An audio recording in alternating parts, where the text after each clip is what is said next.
So, confident pluralism, as defined by Nazu, offers a political solution to the practical problem of our deep differences. He says instead of the elusive goal of e pluribus unum, it may suggest a more modest possibility that we can live together in our manyness. So, what you find in confident pluralism is one person's desire to address the deep differences in our society by helping to create what Inazu calls public forums, or what I like to call safe spaces for divergent views to be expressed without fear of retribution. Inazu believes that the government has a responsibility under what he calls constitutional commitments to ensure the right of association under the U.S. Constitution, and that is the adherence to the protection of the First Amendment rights, which includes the right to dissent publicly from a majority opinion. So for Nazu, this also means that those engaging in these public forums or safe spaces have to exercise attitudes that are conducive to civility. Among these are tolerance, humility, and patience. And then chapter 8 of Confident Pluralism, which is titled Common Ground, subtitled Relationships Across Differences, he provides a foundation for our current book study on Common Ground. Now, John Inazu is an associate professor of law and political science at Washington University in St. Louis. So this is important to note because Inazu unfolds his philosophy of cultural engagement, which he terms confident pluralism, while analyzing well-known Supreme Court cases, most notably those involving the Boy Scouts of America and Bob Jones University. And he also analyzes the civil discourse between two polarizing public figures, such as Jerry Falwell and Larry Flynt. John Inazu also did a fellowship for a year with James Davison Hunter at the Institute for Advanced Studies and Culture at the University of Virginia. Hunter authored To Change the World, The Irony, Tragedy, and Possibility of Christianity in the Late Modern World. And in this book, Hunter analyzes the efforts and effects of Christians attempting to influence culture. And he lands on the need for Christians to exercise what he calls faithful presence. Hunter's influence on Inazu is quite evident. Inazu adopts a similar approach in the application of his philosophy of engagement, where he exposes the real tensions and difficulties of living in a world of differences. Now, those who are interested in legal or worldview studies will find this book appealing.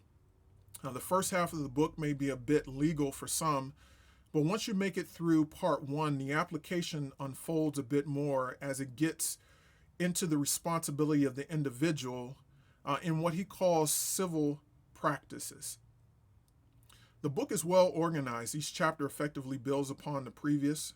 Nazu does a very good job of defining his terms along the way, and he seeks to apply them consistently throughout the book. Whether he defines the terms biblically is another discussion. However, his writing is clear, and he goes the extra mile to clarify his position and purpose in the introduction, and throughout the main text and in his conclusion. And there's no missing what Inazu's point is and what confident pluralism is and is not.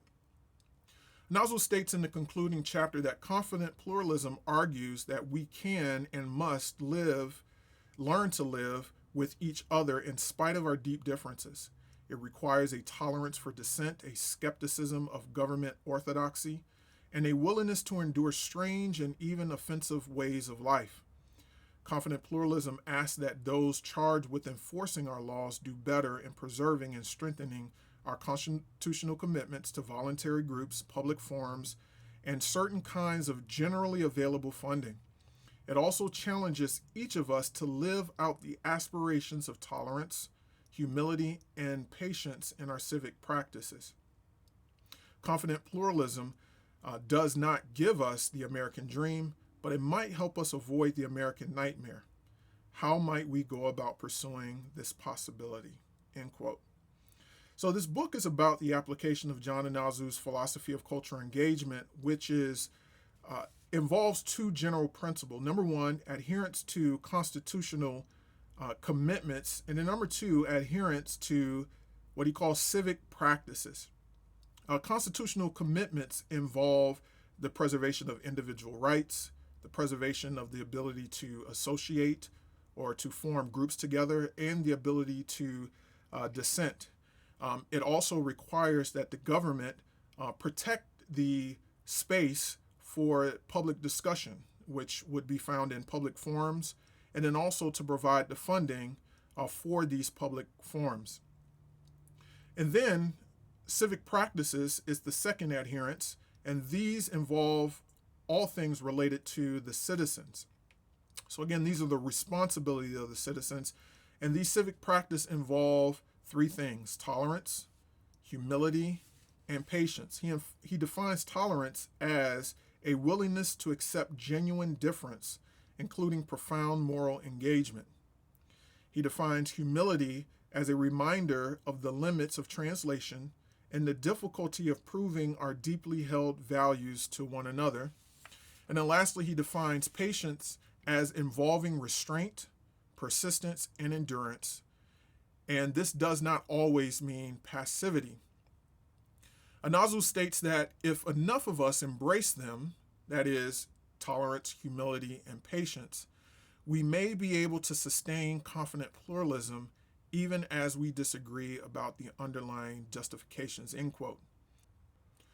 He also addresses what free speech is and is not. He argues that in order for us to adhere to the tenets of confident pluralism, we should avoid any speech that attacks the person, resulting in a stigmatization, but rather focus on challenging the idea. Therefore, we should avoid the following: insults, bullying, and what he calls conversation stoppers, using words such as bigot, heretic, or any word followed by phobic.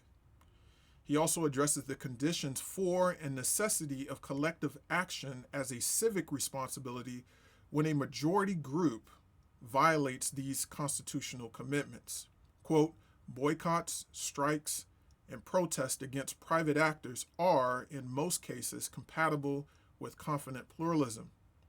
When we engage in these forms of collective action, we should bear in mind the civic aspiration of tolerance, humility, and patience, end quote. He goes on to say confident pluralism allows genuine differences to coexist without suppressing or minimizing our firmly held convictions. Confident pluralism does not suppress or ignore conflict, it invites it. It recognizes that we have better and worse ways to live out our own confidence and to negotiate the pluralism around us. He says it draws upon certain shared resources and common aspirations with the purpose of retaining some modest unity in our diversity, end quote. Anazu has great faith that this is possible. He says confident pluralism remains possible in both law and society. ACSI family, it's my hope that by delving into the mind of John Anazu, we would have a better collective understanding of how Uncommon Ground is organized and what the book's end goal is. Take care and God bless.